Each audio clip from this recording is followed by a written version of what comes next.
Hello everyone, আসসালামু আলাইকুম। সবাই কেমন আছেন? আশা করি আল্লাহর রহমতে সবাই সুস্থ আছেন, ভালো আছেন।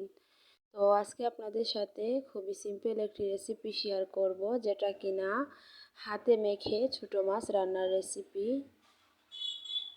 তো আশা করি আপনাদের কাছে ভালো লাগবে। যদি ভালো লেগে থাকে তাহলে প্লিজ একটি লাইক দিয়ে সম্পূর্ণ ভিডিওটি কন্টিনিউ করবেন।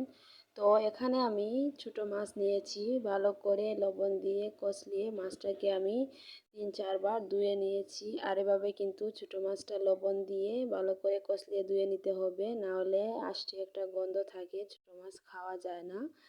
তো এখন আমি দিয়ে দিচ্ছি পেঁয়াজ আর রসুন আর পেঁয়াজটাকে আমি গ্রেট করে নিয়েছি। আর দিয়ে দিলাম হাফ চা চামচ হলুদের গুঁড়া, দিয়ে দিলাম 1.5 চা চামচ মরিচের গুঁড়া। আপনারা জালটা আপনাদের পছন্দ মতো দিয়ে দিবেন। ছোটো মাছে কিন্তু কিছুটা জাল হলে খেতে ভালো লাগে, তো এজন্য আমি 1.5 চা চামচ মরিচের গুঁড়া দিয়ে দিলাম। দিয়ে দিব ধনিয়া গুঁড়া হাফ চা চামচ, আর দিয়ে দিব পরিমাণ মতো লবণ।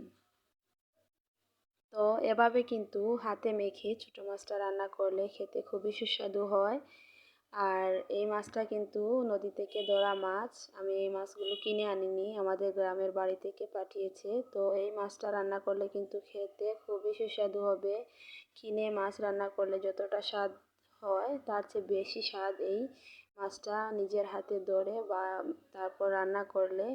আপনারা যারা নদীর ধারে বাড়ি আছে তারা বুঝবেন, যারা এই মাছটা ধরে নিজে রান্না করে খান তারাই বুঝতে পারবেন এই মাছের স্বাদ। আর আমরা যারা বাসাতে থাকি তারা কিন্তু সচরাচর এই মাছগুলো পাই না।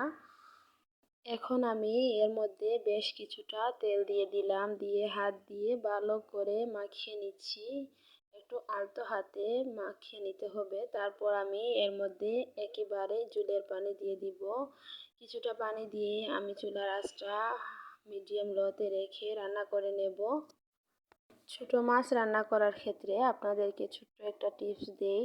আপনারা যখন ছোটো মাছটা এভাবে হাত দিয়ে মাখিয়ে রান্না করবেন, তখন একসাথেই জলের পানি দিয়ে দিবেন। তখন মাছটা আস্তে আস্তে পানিটা টেনে খুব সুন্দরভাবে রান্না হয়ে যাবে। আর যেহেতু এটা ছোটো মাছ, এজন্য মাছটা রান্না করতে বেশি একটা সময় লাগবে না, এর জন্য একসাথেই পানিটা দিয়ে দিবেন।